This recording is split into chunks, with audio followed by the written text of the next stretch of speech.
Bohehe. Boihoheho. Bohehehoihoiho. Bohe. Come on. Join in with me. Come on. Bohehe. Brandon, laugh. Bohehe. Bohehe. Right, that's with the Joker laugh.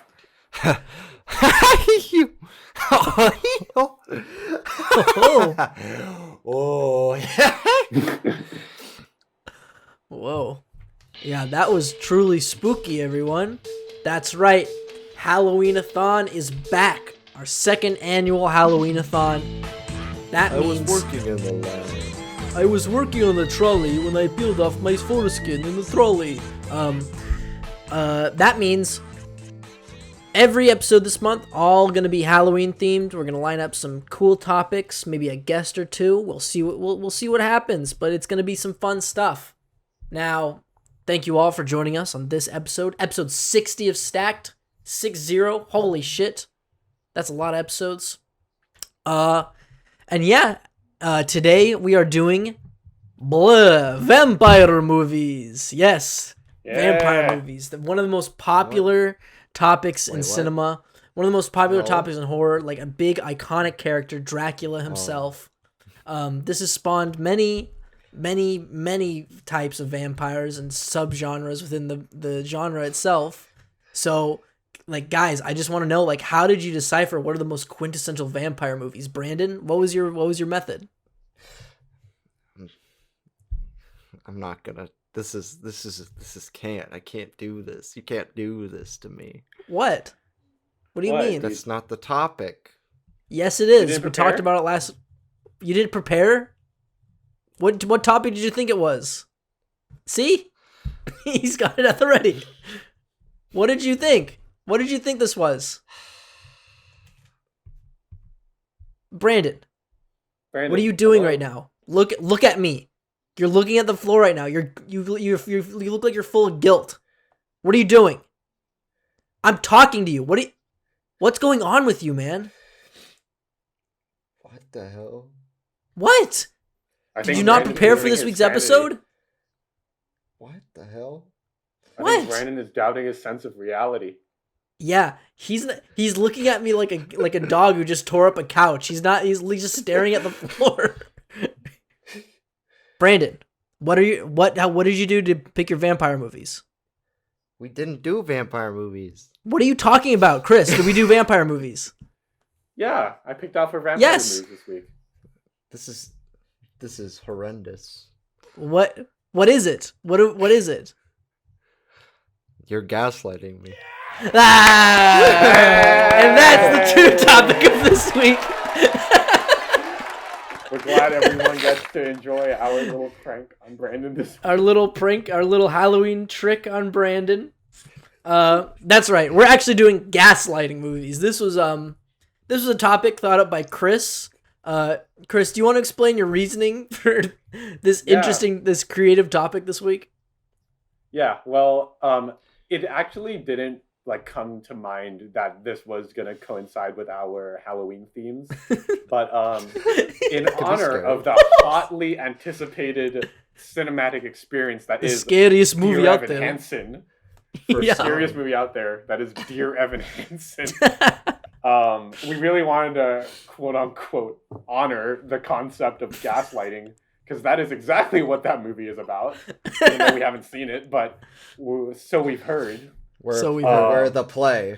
We're aware of the play. Yeah, we are aware of the play and aware of the music and all that. But yeah, we wanted to celebrate the opening of Dear Evan Hansen to the world, and what better way than celebrating the thing that it screws up the most, gaslighting. You celebrate gaslighting? We're gonna celebrate gaslighting. Because it can be fun, right? It's a game. It's a game, right? It is a game, yeah, sure. No, but the more I thought about this topic, the more I realized that a lot of horror movies do handle gaslighting. So I thought it does sort of fit into the Halloween time, you know? Lots of psychological thrillers. So Brandon, yeah, how did you really prepare for the actual topic this week? I was like, they're gaslighting me, but I don't know if this is purposeful or not. Because I was like, I didn't fully read the text. All I saw was gaslighting. So I was like, did I miss the text that we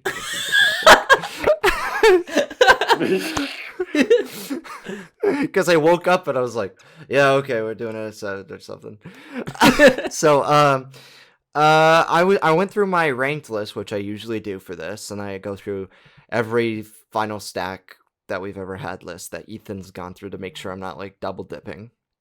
And I'm looking through the films that I'm searching for, and I'm like, what films do a good job at gaslighting the protagonist or the audience? So does a filmmaker gaslight the audience into believing a certain thing, like mismarketing a movie, or whether or not like they gaslight somebody before a twist happens, or how they gaslight a protagonist who's like unwitting of what's going on? And I do want to honorable mention a film that I know it's early, but it's not going to be used because it was in a final stack. Yes. I thought Mother would have been Yes. perfect for gaslighting. Yes. That was also my number one. That came up like, in my mind as well. Yeah. I was like, damn it, we can't use that one because it's so good and is like it is the most gaslighting movie there is, I think. Yeah, so rip Mother, but Rip that. That's how but that'll be like the bonus movie, you know? If you want to really watch a good gaslighting movie. We're going to come up with some good ones, but like that one is like that's the special one that we all share. Okay. Chris, what about you? Since this is your topic, what kind of criteria did you figure into gaslighting? Well, for me, I really just wanted to kind of like pick out a variety of movies and kind of like highlight different genres that might, you know, coincide with that concept. Kind of like Brandon, I also like did dive into looking into a lot of the films that we have seen before and whatever, and like one of them that was like again, it's early in the episode, but I want to throw a special mention because we have used this film before. I wanted to choose Truman Show. Yes, that is a major gaslight movie. Oh yeah, but but like nonetheless, I was able to find a bunch that like really highlighted this idea of gaslighting, and it sounds really weird to me that we're talking about gaslighting so casually because this is a really like messed up thing that people do, and it's not cool. Anyway, but yeah, I don't know. I really want to just kind of show off like different genres and just have fun with it. And that was my approach. What about you, Ethan? You better come up with another honorable mention so we can have an honorable mention stack. Shit. Another honorable mention. No, those are literally my two. Did we ever choose Hot Fuzz? I don't know. That was one I considered, but maybe it'll show up this episode. We'll see. That was one I considered, but I don't remember if we picked that for a final stack or not. I think we did, actually. Was it 2000? No, I don't think it was. I'm trying to think. I don't think we did, but I do remember that being in my list, and I eliminated it for one reason or another. Yeah. But, yeah. So I didn't pick it, maybe one of you guys did, so. Yeah, maybe. We'll see. All right. Let's get into our picks. But before that, let's talk about the rules of the show for all those unaware. Once a week, we set a topic or theme, go our separate ways to construct our own 3-film stack. Then after a week, we come back here on the podcast and share our own stacks 1 film at a time. Then at the end of the show, we will mix and match our 9 films to make the ultimate decision what quintessential 3-film stack we are checking out this hypothetical video. Stewart! Chris, you're up first for your topic this week. So let's hear your first gaslighting movie. So, honestly, I'm picking this movie just because I honestly just really want to talk about this movie because we haven't yet. And this movie is honestly really something special, and I feel like we should honor it just as much as we do Dear Evan Hansen. What? So I'm picking a film that we watched together very recently. It's James Wan's *Malignant*. Whoa, a new one. Okay. Are we going to spoil this movie? Is that off grounds? Because it feels like really hard to talk about. This one is a little it is pretty recent. Should we be spoiling this movie? Yeah, let's. I can dart around this one. We can throw. I think we can dart around it. I think we can. I think we're really good film talkers, discussers. We can tiptoe around the spoilers because I think we can talk about the gaslighting. So, Chris, go into *Malignant*. So, well, the thing for me about this movie is like there are ever so often a couple of films that come out every year that I feel like I'm really there for the director, and this is definitely one of them. And James Wan has such a unique filmography because his work as like this kind of like high concept formalist director spans so many different genres and styles. I mean, we're talking Saw, we're talking Conjuring, Insidious, but also we're somehow also talking Fast and Furious and Aquaman. And with this one, he is maybe not, but like some of his most bold work is in Malignant. He really goes for it with this one. And yeah, this movie to me feels like the birth child of all of the different characteristics of his work previously. Yeah. And you know, we've talked about like how James Wan is such a master of camera direction. Like, yeah. I know, of course, like some people aren't too big on his fighting style, like the way he shoots combat scenes. But like in this film, and especially in any of his horror films, Brandon, we talked about this while we were watching the movie, but how he can instill so much meaning or like intensity in like the slightest camera movement. And he does that really well here, much like he does in any of his other horror films. Anyway, so I need to try and figure out how I'm going to say this, but like in this film, we have this, let's just say, evil thing going on, and the world is gaslit into believing that, and the woman, there's gaslighting going on in relation to some evil shit. Yeah. Do you guys know a better way to describe this? Yeah. Let me take a crack at it. So it's like, you're right, Chris. There's an evil entity that's killing people, you know? You see that in the trailers, right? There's some evils, like, you don't know if it's like a spirit or something or like a monster or something like that. And basically the whole movie is trying to figure out what it is and what its origin. And you see through its main character that it does have some sort of connection to her. And she is constantly being gaslit about what that connection is, right? Mm-hmm. Until she finally figures it out. And when she does figure it out, it's crazy. When we were this is such a good movie to watch with friends, and like just a quintessential horror movie. Good date movie, because you can talk about it the whole time. Good movie to watch at home. You know, I think this is one of the best movies that they've put out on HBO Max. Like, it suited the home and theater release date, you know, thing. Because when we were talking about the whole time, we were like, oh, is it going to be this? Is it going to be this? And we all had our own separate theories about what this is, our own little gaslighting theories. And I don't want to say what they are, but in a way, all three of us were right. And that is, it's kind of crazy how right we were, because they were so different, right? Yeah. Yeah, absolutely. It's like, I think one thing that I really did admire about this movie, and I think a lot of people are talking, the reason this movie is like getting a little bit of like talk, is that this movie kind of found a way to to bring camp and horror together in synchronicity once again, which I feel like hasn't really been a thing in a long time, because I feel like we went through a phase, and especially in the world of horror, but as a whole in the world of film, that we were kind of like being very like direct with horror and not really kind of like jumping into the fun and silliness of it all, that you might have seen a little bit maybe in the 80s-ish, like with slasher films. But yeah, this movie's really fun and really exciting. Lots of twists and turns, and it's fantastic. Brandon, do you have anything you want to add to Malignant? Yeah, I think it's a movie that is not afraid to take risks, and that I think we need properties like it to succeed. So if you haven't seen it, watch it, whether that be on HBO Max or in theaters. Support the movie, because like you said, like, it brings camp back, but it's not a film that's afraid to do both, because there are points in the film, I'd say like the first half hour after that intro are pretty chilling. Like, James Wan is not bad at directing horrific sequences, but after a while it does start to get a little campy, and you can have fun with it. So, but it's not a film that you can't take seriously and can't enjoy for what it is. We all equally enjoyed it, gave it the same star rating, which is very rare if you follow us online. Yeah.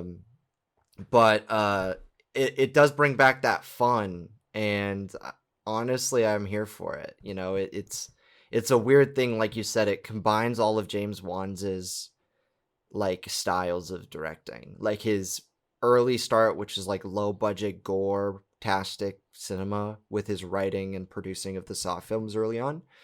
And then it combines his like psychological horrors of like the Conjuring, Insidious movies, which are somewhat gaslighting movies as well. And then you've got the action style, because there's a little bit of action in this movie, whether it kind of a horror action that is shot like Aquaman. And it's like crazy how all three kind of work together in synchronicity, like you said.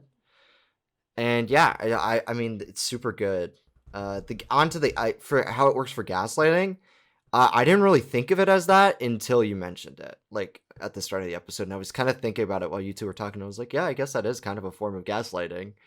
It's like you have to really think about it to get it. It's not the most direct version of gaslighting, but it's there. And yeah, so I think my first pick. Sorry. No, go ahead. I think the film studios have become cowardly because I feel like every movie has to take itself super seriously, right? Nowadays. Yeah. And it's nice to see like they were like greenlit a project and let it go and said it can be what it is, you know? And like we don't have to take it too seriously. But you can if you want. You're going to enjoy it regardless. So Right. Yeah, I think the future of this sort of creative energy in blockbuster films does rely on those directors who make billion-dollar movies, you know? I really do feel like it's up to them to... They have the responsibility to now that they have this reputation, to make stuff that's truly ambitious, you know? And show people that, like, I don't know, think that you can make weird stuff and have it be really good with a good budget, you know? I don't know. Malignant was it was such a great surprise to me. Yeah, ton of fun. All right, Brandon, let's go into your first gaslighting movie. All right, my first gaslighting movie. We haven't talked about this one on the show before. I don't know if you guys have seen it. Let me check. I'm gonna leave you in suspense, I guess. I'm checking because I want to be careful on what I say here, because it's a fun movie to not spoil for people. Yes, Ethan's seen it. He didn't love it, but you know, it's okay. It's The Guest. I know what you're talking about. Starring Dan Guest. Stevens. Oh, yeah. Tell us about The Guest. Chris, I don't think you've seen this. I've been recommended this a ton, though. Yeah, Joey loves this movie. The Guest follows Dan Stevens' character, who's basically like this mysterious figure who is like claiming to be a friend of this family. And he comes to visit this house unannounced, and like is gaslighting the family into believing that there is some sort of relationship with him and their, I believe, dead son. And he's gaslighting them into believing like he's just an integral part of this person's life when maybe he's not. And it sounds simple, but once it gets deeper into the movie, like there's more thriller elements to it. There's like this comedic horror aspect. And I think that's what the director Adam Wingard does best, is like a genre shifting director. I think there's a lot of horror directors horror and thriller directors from the mid to late 2010s that kind of mix these feelings and tones a lot in their movies. Like you're looking at the Mike Flanagans of the world with like stuff. I think he did like Krampus, maybe Michael Dougherty. Yeah. Daugherty. Those kind of directors who are like mixing genres and stuff. And it's a really fun movie that capitalizes on this 80s nostalgia, and it's got that camp to it, you know? It's not for everyone. It's very simple, but it is a movie that plays a lot into the gaslighting, and it's one of those movies that I remember when I saw really loving. I know Ethan's got mixed feelings on this one, so. Yeah, I mean, I thought the movie was okay. I think maybe my expectations were a little too high because I know how much you and Joey loved the movie. Also, we got to be a little careful with our definition of gaslighting, like the difference between gaslighting and just flat out lying, you know?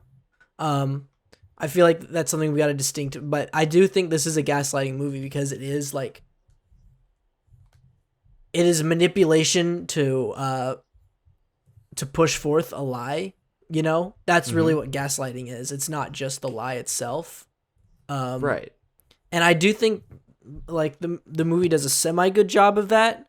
Like I just don't think like the way Dan Stevens presents himself in this character in the movie, I sort of, I guess I as the viewer was never gaslit, you know?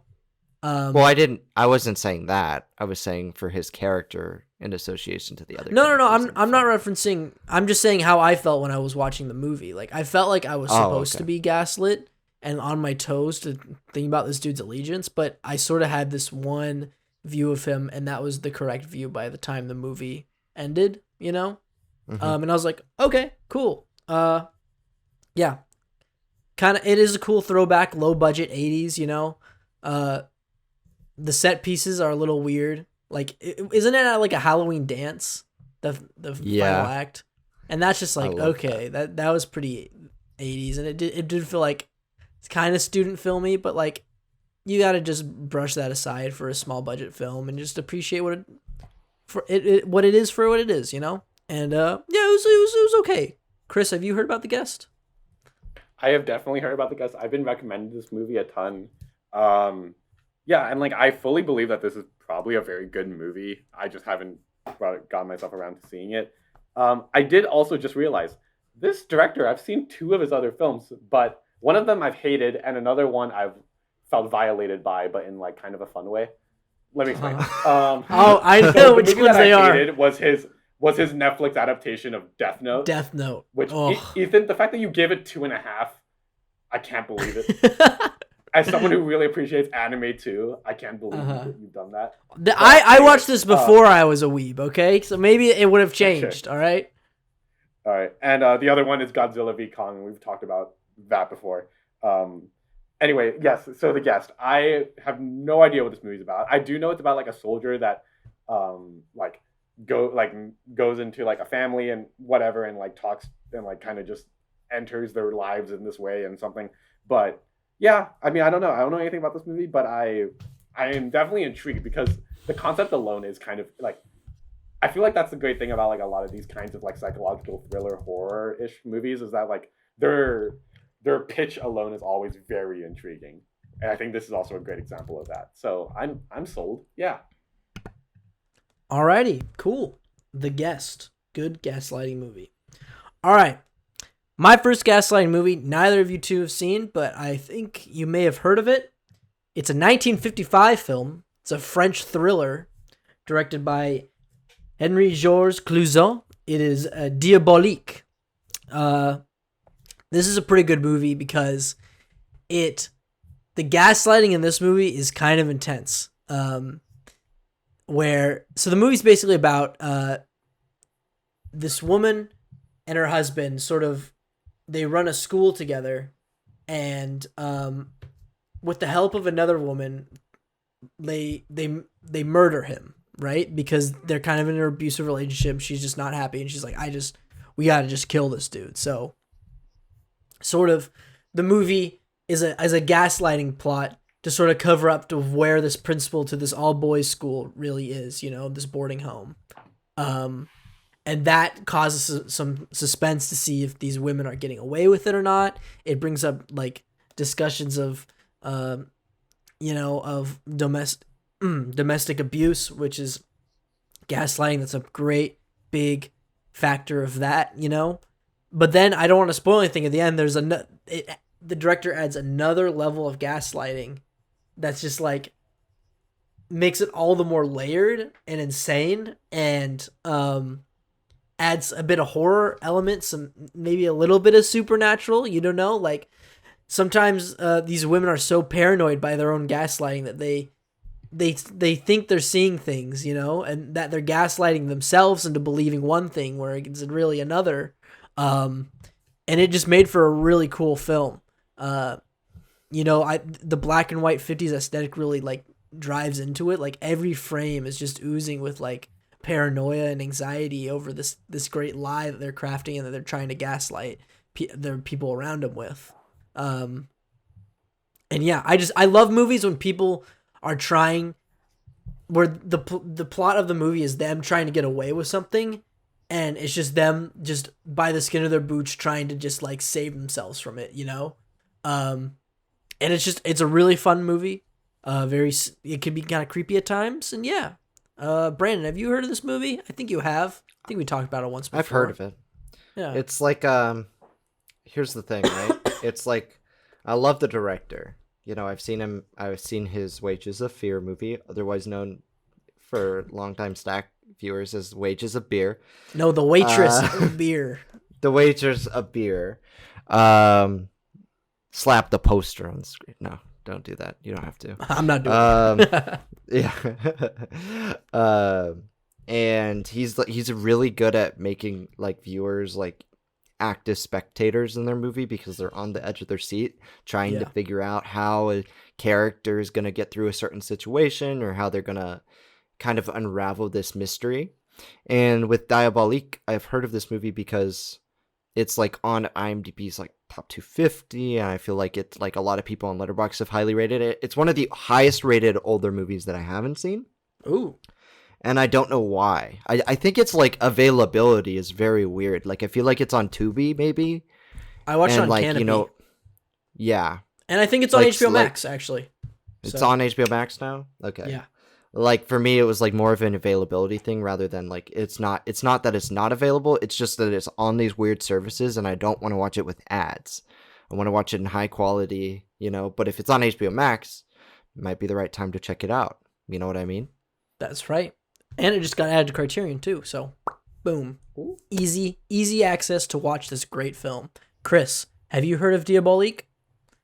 Not even a word of it. I didn't even. Okay. I like literally don't know anything at all about this movie. The poster's iconic. Yeah, poster looks so cool though. Yeah. Kind of reminds me of All right, it's gonna take me forever to remember this movie. Then never mind. But yeah, this like what you said though is like really interesting, and I think like it is kind of cool to kind of like I don't know. I like for me, I feel like all of like I didn't really think of like jumping back into like older films like from like the 1950s or 60s or what have you. Like, I mean that's probably just because I haven't seen very many films from the old good old days. But right. yeah, I don't know. Like, yeah, and I believe you. What makes this such a cool gaslighting movie and stand out from what the rest of what we talked about is it deals into the psychology and the anxiety of the people who are performing the gaslighting rather than the people who are being received it, you know? Usually gaslighting movies are people who are suffering the consequences of being gaslit, whereas this one's the other way around, you know? Which is pretty cool in my opinion. In my dang old opinion. I don't know. I like movies. Who cares? Yeah, it's interesting. The gaslighting. All right, let's go into round 2 over here. So, Chris, take us in your second film. Oh boy, I'm excited for this one. Well, I'm trying to think what's the best way to introduce this movie. I would probably go about it by saying, this movie's not really a tragedy. It's a comedy. No. Oh. Yeah, I picked Joker. No. Joker. Yo. Okay. So, wow, I'm glad we started out the episode the way we did. Yeah. Yeah, so, okay, we don't need to talk about, like, all the things that we've already talked about this movie about, because, like, this movie's been talked to death about.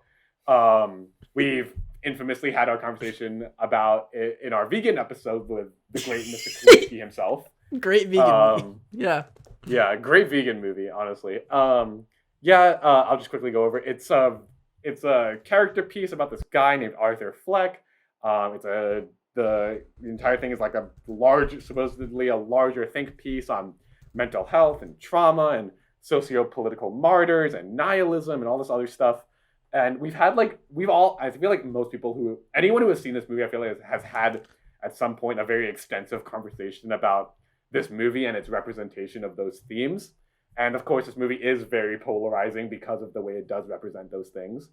But if we're analyzing this film on a purely gaslighting level. There's a good bit of gaslighting that goes down here, you know, like Arthur Fleck is.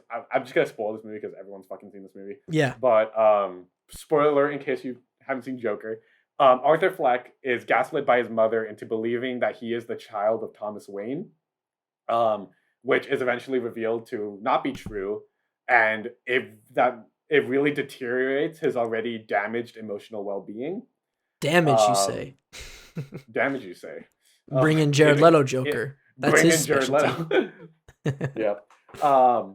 I guess that the only reason I felt like I wanted to bring this one up again, on top of because the meme that is Joker, is I think this movie really shows, at least among the films that I've seen, the darkest side of gaslighting, in the sense of like it really screws with like psychological health, and I think that's something that this movie presents. And yeah, it might be a bit hyperbolic, but definitely is representative of that feeling once a person is gaslit and all that. And yeah, Joker, the greatest comedy of 2019. Let's hear it for Joker. Yeah, let's hear it. This movie's fucking funny. This movie's so funny, man. Like, there's the clown. Brandon, what do you think about Joker? It's a movie. It's a movie. It's a movie. We've definitely talked about this before, but I love the fact that in the world of like Brandon's like critique of movies, Joker is like the baseline. It is like the dead center. Yeah, like the world of film. It's a movie. It is the most middle movie. It is a movie. It's so mid. It's just so mid. Like, I don't know. I just feel like it's like very on surface. Like there's not a lot going on underneath. But that's just me. I do think it's like you've definitely got something with that. It is gaslighting as a part of the movie. I just don't think it's like main focus. Like I feel like it's like a small piece of it in the middle that like kind of drives his narrative for sure.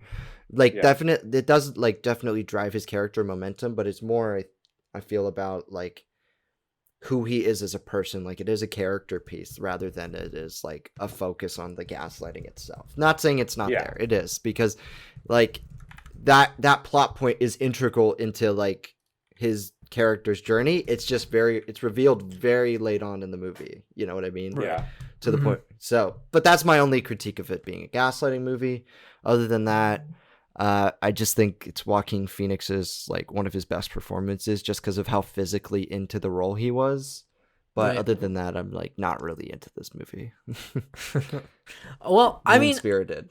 Let's talk more about the gaslighting. And there's that more personal narrative, but you could also talk about the way society is gaslit in this movie. You know, sort of how it talks about mental health and like the way society makes people believe they're getting treated, but are they really? You know, you didn't think about that, huh? And then the Joker, he has to come out with the laughs and the dances and show everyone that we live in a society that, you know, Murray, you know? I don't know. I can't. It's hard to talk about this movie. It's hard to talk about this movie, especially now, where it's like I don't know what to talk about like with this movie. You can dissect its themes like to the end of the earth, but it's like I don't know. It's a very like there's a lot going on in this movie, which is kind of ironic because considering it's it is a very intimate character piece. So it's like it's a bit of a jumbled bag of a movie, but like I don't know. It's a movie. It is a movie, and there's gaslighting. It's a funny movie. It's so funny. It's so funny. Yeah, don't you love it when the small guy watches Joker murder somebody in his apartment? That's so funny, dude. And then he can't reach the lock. That's so funny. Dude. That's a classic Joker trick. When I saw that movie, I cringed. And when I watched that movie, quite frankly, I cringed. Yeah. But yeah, that's my second pick, Joker. All right. I'd throw it in there. Come on. Yeah, of course. You can't hate on that. Yeah, it wouldn't be an episode about gaslighting without the crime prince of gaslighting. And Joker likes Joker gas bombs. So that gas. All right, we're moving on. Brandon, what's your second pick? All right, my second pick. It's another movie we've talked about before. It's David Fincher's The Game. Double stack, baby. Oh, yes! Hey. Hell yeah, there we go. This movie is insane. It's the most insane gaslighting, like most large-scale gaslighting you'll ever see in a movie, I feel like. Yep. Maybe that's just me, but it's like the main plot of the movie. It's like, the gaslighting is a game, so it is fun, right? No. It's Michael interesting, Douglas's right? Yeah. It's where Michael Douglas's character is basically forced to do this game by his brother, who has like told him nothing about it, so he learns the rules as he goes along, and it's all this intricate, and I can spoil it, right? I can spoil this movie. Chris, have you seen it? Yeah, we watched it together. Damn. What? No, we weren't there that night. Kristen, go. No. Okay, so then I won't spoil it. But it's all don't spoil it. It's all for one thing at the end, and you're like, wow.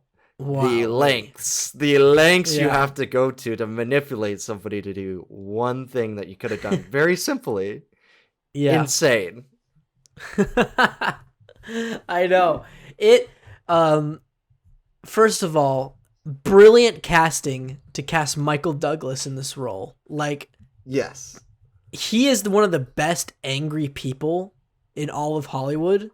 So, which is why Falling Down is also a good movie. I know, I do have to see Falling Down. I really want to. But the length that he is gaslit to the point of losing his goddamn mind in this movie is absolutely insane. Cause like, it's kind of like Malignant, where it's like, you don't know what he's necessarily being gaslit about during this. And neither does he. Neither does he, right. So what's so brilliant about this movie is like, you're never one step ahead of Michael Douglas. You're always with him, trying to figure out at the exact same point as him, you know? I hate it when movies like, you're like, oh, okay, we found out this. I mean, it works sometimes, you know, for dramatic irony, but in the case of a thriller, to have the viewer be on the same pace as the main character through solving this grand mystery is so satisfying, you know? Because then it pays off just as much for you as it does for him at the end of the movie. And what a payoff that is. What a build-up so and what a payoff. Yeah. Chris, you gotta watch this movie. Come on. Yeah, I'm looking, well, first of all, when I started like looking into what movies I was gonna pick for this week's episode, I immediately thought about like, okay, psychological thrillers are probably a good place to go. So I started looking at like the works of like David Fincher or like Denis Villeneuve and stuff like that, both of which I love their movies. Yeah. But like a lot of them I was like, does it fit? I don't know. Like Gone Girl has like a little bit of Seven doesn't have any gaslighting. Gone Girl has like a lot of lying. I don't know if there's a lot of gaslighting other than maybe gaslighting the cops in Gone Girl. Fight Club has a teensy bit. A Girl with Dragon Tattoo. I don't know. Mank doesn't have anything. And like, yeah, Mank. I didn't. No, the biggest gaslighting of Mank is that it was like nominated so many times at the Academy Awards. That's gaslighting right there. Making us believe that it deserved that. But the poster of The Game though is like that's probably a pretty good representation of what it feels like to get gaslit. I mean, look at that. Yeah, like your mind's the getting puzzle torn pieces into a puzzle. Yeah, I think that's a great poster. But I love puzzles. Brandon does love puzzles. He loves his puzzles. Yeah, I haven't seen this movie, but it's David Fincher. I'm more than certain it's thrilling. It's fantastic, and it's fun. Yeah. It's a fun ass movie. It's so fun. I'd be so down to rewatch this movie again with you, Chris, because like just to see your reaction. I own it on Criterion. There you go. Bada bing, bada boom. Criterion. Alrighty. Chris, since it was a double stack, you get to go into the final round here, right? Final round, right? Yes, final round. Let's do it. Okay. Well, I covered horror with Malignant. I've covered drama comedy with Joker. Just And, comedy. What? He says it himself in the comedy. movie. He says it Yeah, himself. it's not a It's now tragedy. comedy. Yeah, It's a fucking comedy. it's a fucking comedy. So I'm gonna pick one of my favorite genres for my last one. My favorite Yeah. genre, animation.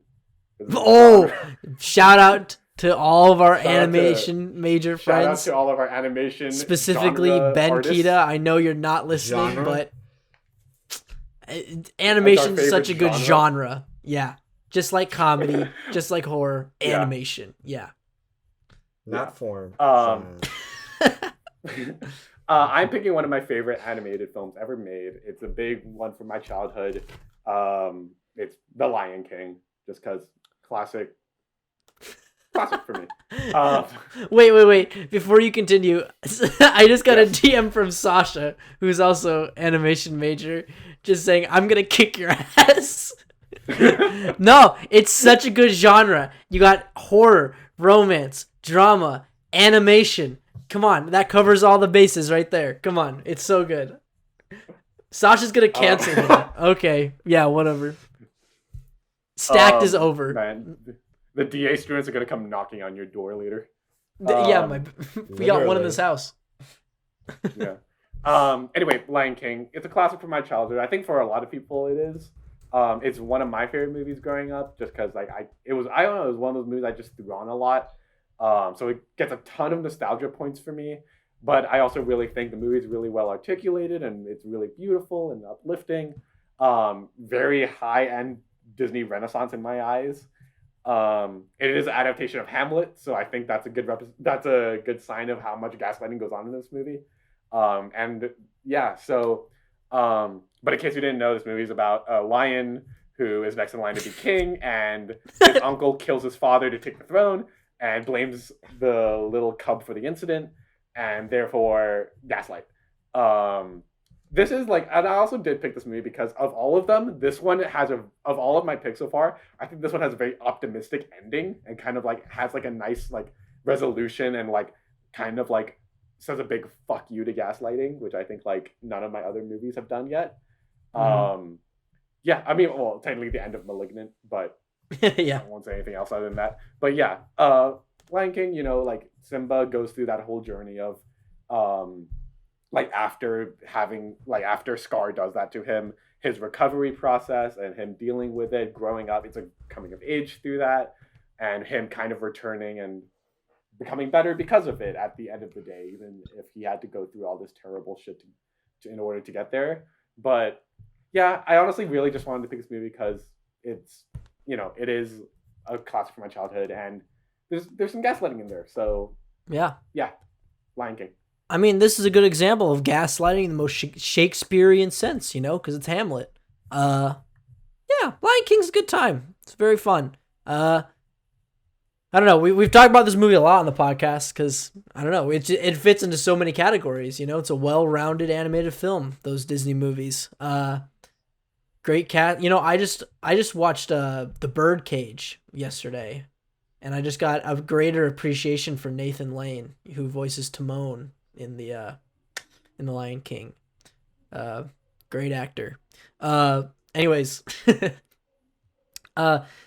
Lion King. Yeah, very good gaslighting movie. Sort of gaslighting of a kingdom, with Scar's malicious plans. Be like, oh, now I am king. What are you doing, Brandon? All right, what do you have to say? You're so fucking... What's wrong with you? What's up? I think it's kind of funny that you think oh, you gaslit the whole kingdom. He gaslit one kid, One kid. I think one of my biggest critique of The Lion King is the gaslighting in this movie. Really? I'm not even joking. Yeah, I think it's the weakest thing ever because it's the stupidest gaslighting. He just believes it.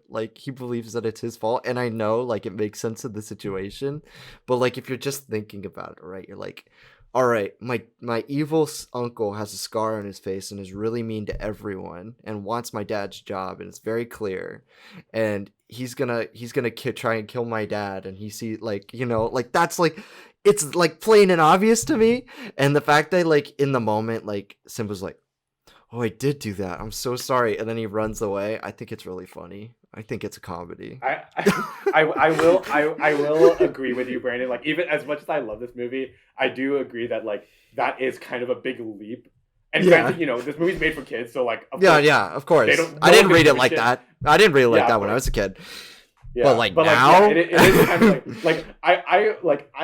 I cannot believe that like none of the what's the word I'm like lionesses like the other lions, like all of them were like, oh okay, okay, like they all, I got like they all believe that Mufasa and Simba just died, and Scar, this random dude that nobody hangs out with, is just gonna like ascend the throne so quickly. And it's like, I don't know. And then suddenly he brings in the hyenas, and everybody fucking hates the hyenas. So it's like, where the fuck did this come from? But yeah, I just think a lot of like, really stupid. Disbelief things. He's like really stupid. And that's it. He's like child. He's a stupid child. So I said it. Okay, simple. We need to have an intervention right now, Brandon. You need to be nicer to children. All right, you need to be more patient with children. Chris, you should have told me the things he's saying to kids at Knott's Berry Farm. He's always like, oh, but it's the end of my shift. It's 2 a.m. Brandon, you are an employee of Knott's Berry Farm. You're supposed to play along with the kids. When they make weird noises at you because it's the Halloween season, you play along with that. You don't just go, okay, all right. That's what he did. A kid was trying to play with him, and he's like, and Brandon's like, okay. and then his friends, Chris, said, God, you're so embarrassing to him. Those experiences when you're a kid, they scar you. You can't do that to kids, Brandon. You can't embarrass them like that. Like, oh man, I'm an idiot. No one likes me. He was trying too hard. He learned his lesson. I have to put this kid in his place. God damn you. That other kid who asked me to do his seatbelt, he's like, do you know how to do this? And I'm like, yeah, I work here. So, of course. Brandon, just wanted some They're help. children. You have to be paid. Oh, my God. Kids. Why are the children out at 2 a.m.? That's my question. Go home. Go to bed. You're a menace. Pass bedtime. You're a straight up menace. All right. I do need to be nicer. I will be nicer. Thank you. Please. Thank you. They paid a lot of money to be there. The Lion King still teaching Brandon to this day. There we go. And I'm glad we mentioned it just for that reason. Brandon, what's your last film? You fucking piece of shit. You fucking you. Oh, that's mean. Stop being mean. I'm not a kid. You can't be mean to me. I'm not a kid. Good. Good. You can't do that. All right. I'm picking a 2012 documentary. Huh? So, yeah, a documentary about gaslighting. Coney, is it Coney 2012? That was a big gaslighting. Coney 2012. No, it's not. It's not. Ethan, can you please pick that for like get rid of your last movie? Just say that so we can talk about Coney. Well, that wasn't even a movie. That was just a thing. Is it on Letterboxd? Hold on. What do you mean? It's on Letterboxd. It's on Letterboxd. Wait, really? I gotta log that. Hold on, I gotta rate it. All right. Well, I've never heard of that. So you've never heard of Coney 2012? Never heard of Coney 2012? No. Where were you? That's bullshit. You've never heard of Coney? No. Are you serious? Really? Yeah. Oh my god! An entire generation of people were like gaslit by this movie. Yeah. All right, we'll tell you about this another time. Let's come back to this maybe after we're done with our picks and all that. Yeah. Tell us about your movie. Okay, so it's a documentary about a missing child, right?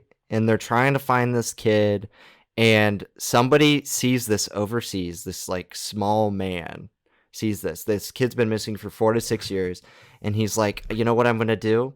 I'm gonna make myself look like this person. I'm gonna teach myself English. It's called The Imposter. Sus.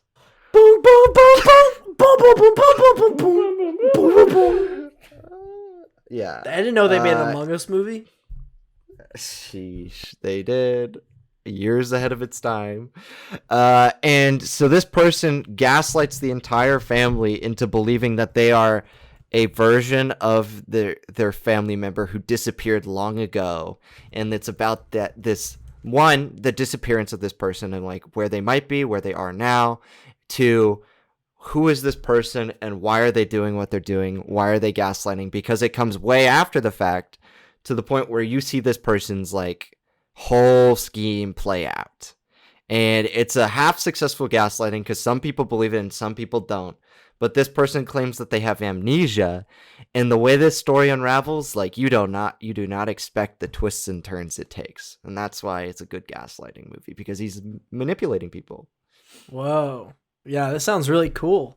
I mean, the fact that this actually happened makes it all the more terrifying, I think.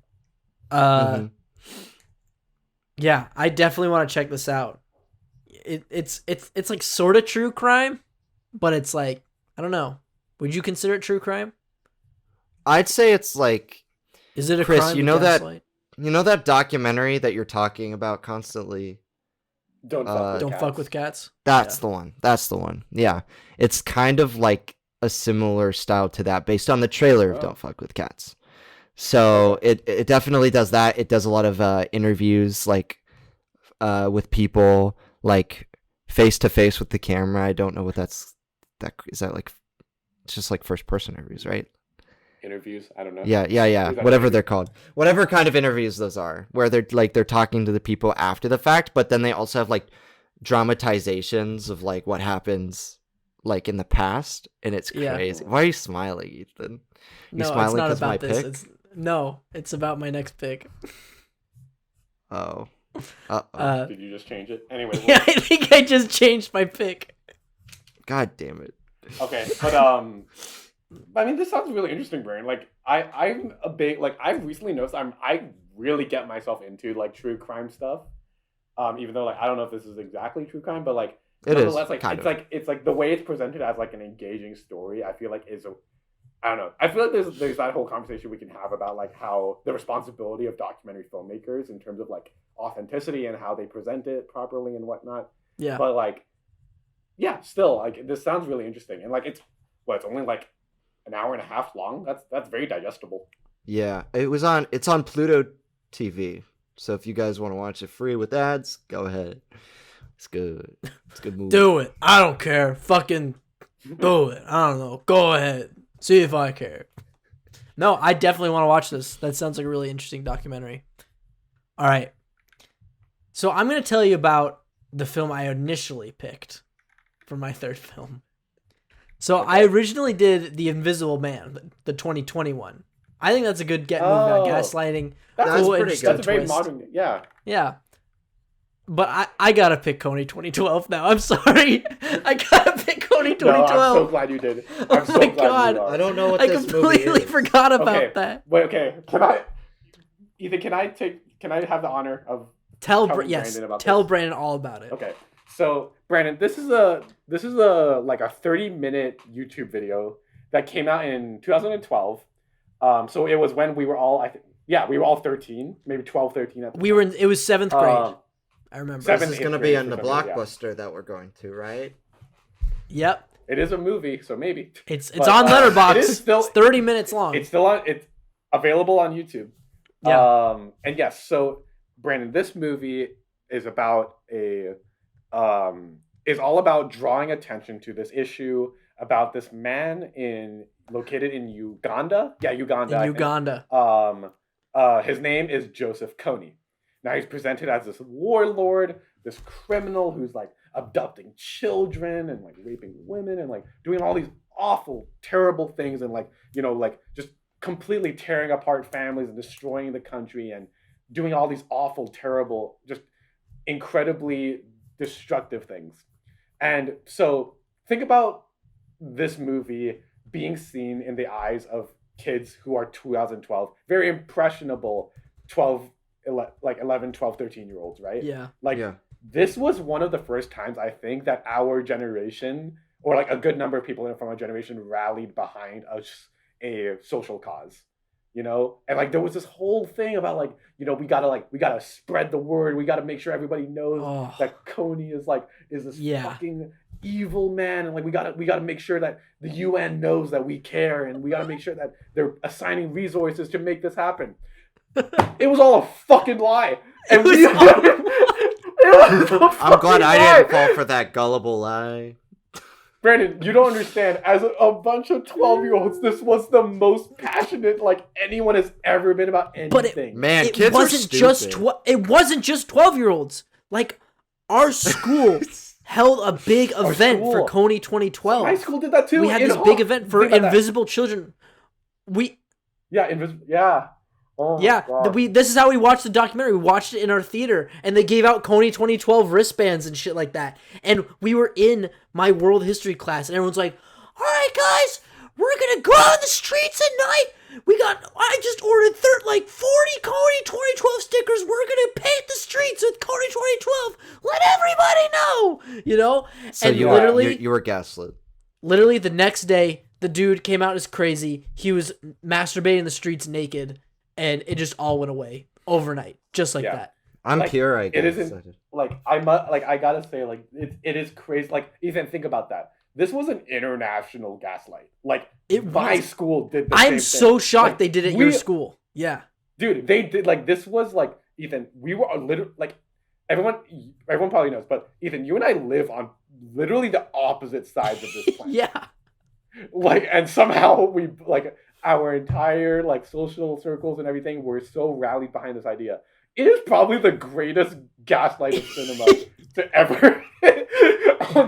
I always thought because I had heard Coney 2012, but I've never heard of what it was until right now. Mm-hmm. But I had always thought that Coney 2012 is like, oh, somebody like ran as an independent party and their name was Coney and they were running for president.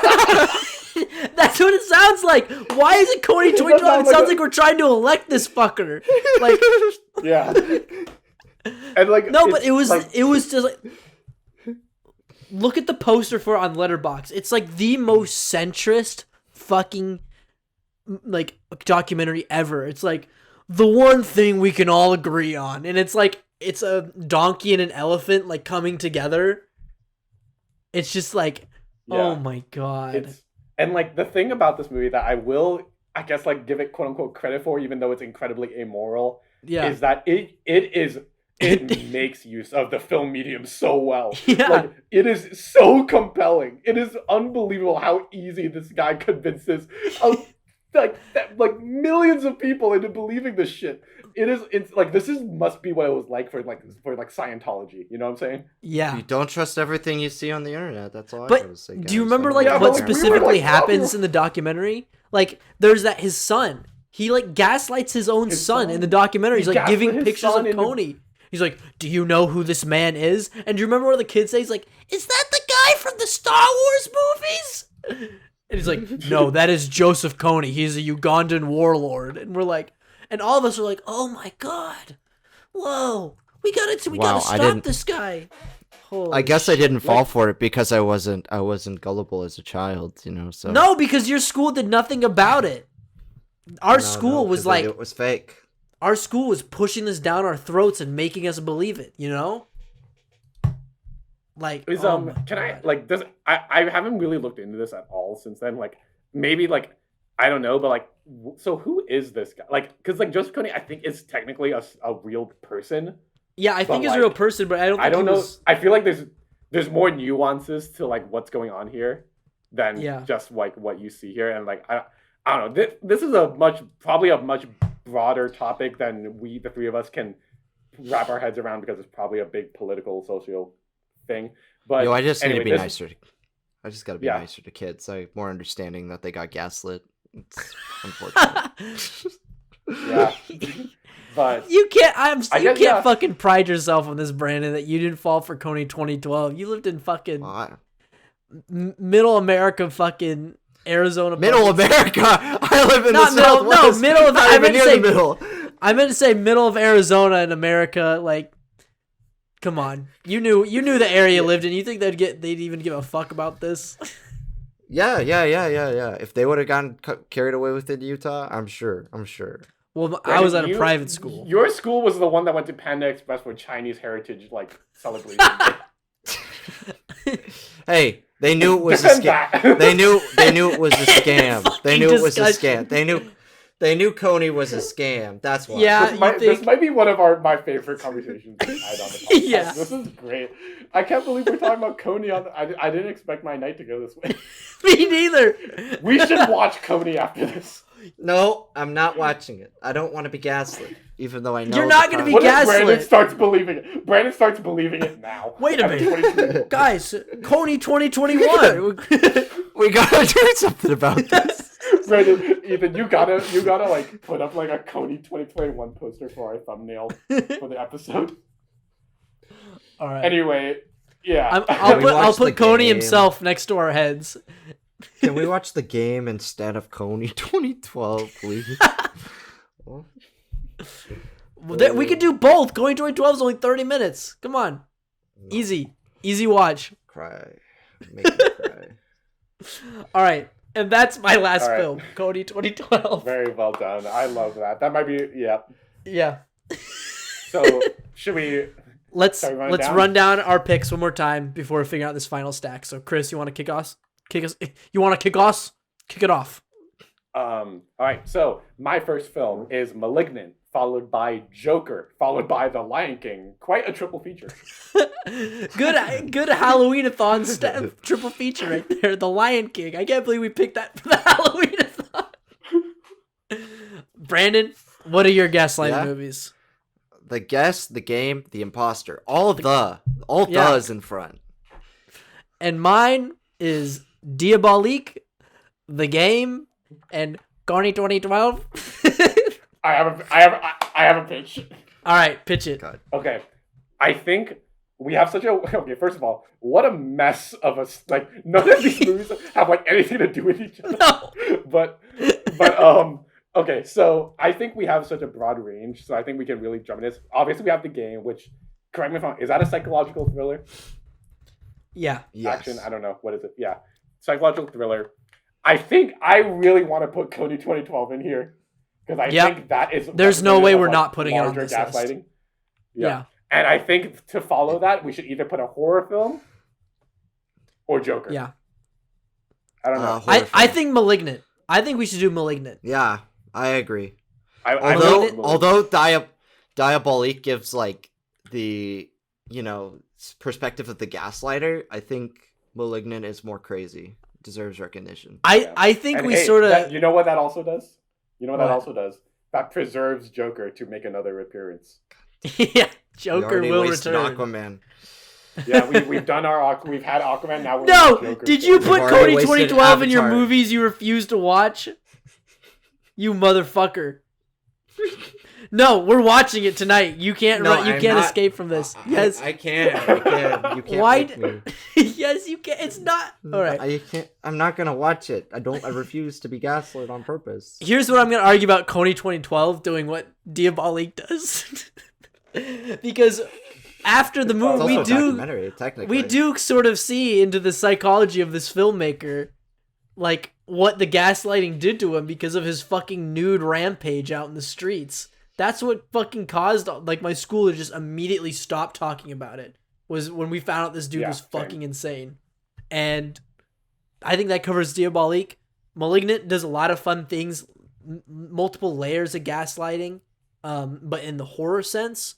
And then The Game does it in a thriller sense, and it's also kind of action. Also on a big scale. But yeah, on a way bigger scale. And then we go to an even bigger scale, jumping outside the frame of the film with Coney 2012. The scariest movie of them all. Yeah? Yeah. Alrighty. Let's run down Stack's official gaslighting movies. This has been such a fun episode. Final stack. Chris, do you want to kick us off with our first pick? Yeah. Our very first pick is a film that came out this very year. It was a James Wan film titled *Malignant*, a movie of contemporary horror film that marries camp and horror beautifully, really reinvigorates the horror genre with this kind of 1980s funness, but also still serious enough that you can still be completely engaged with its narrative. Fantastic fun, and yeah, just a great, fun, lighthearted horror film that doesn't get made anymore, and I'm glad it exists. Yes. Brandon, what's our second pick? And our next film doesn't hit as hard. And our next film is The Game, starring Michael Douglas. The largest scale gaslighting for something that's not really that big of a deal. It's The Game. It's great. It's a great movie. And by far, the largest scale gaslight we have on this list that jumps outside of the frame of the film. We have Coney 2012, the movie that fooled the world with this insane story. Not me. You lived under a rock in high school. Let's just be honest here. In high school. Oh, in seventh grade. Sorry. Oh, sorry. No. Today. You still live under a rock. Being mean to kids and everything. What's wrong with you? Anyways. It's funny. Coney 2012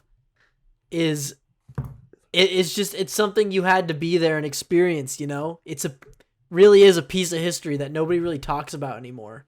That honestly it needs to go down in the books as one of the most insane predicaments of how I think it shows like how gullible centrists are. And the centrist ideology of sort of uniting together under peace to fight this common thing that doesn't even exist. And it's insane and a big part of our lives growing up. Like, this is a cool moment for our generation, you know? We, like, all of us except for Brandon, we remember what we were doing during Coney 2012. It's our 9/11, if you think about it. Mentally. Whoa. But yeah. Cody's calling. Oh no! Ah! Should we end it like that? Should we just end it? Yeah, end it like that. Just end it there. Just all of us scream. Brandon, give me a scream. Ah! Okay, now I could hear that from the other room. Chris, you give me a scream. I didn't even shit. I just got that. Oh my god.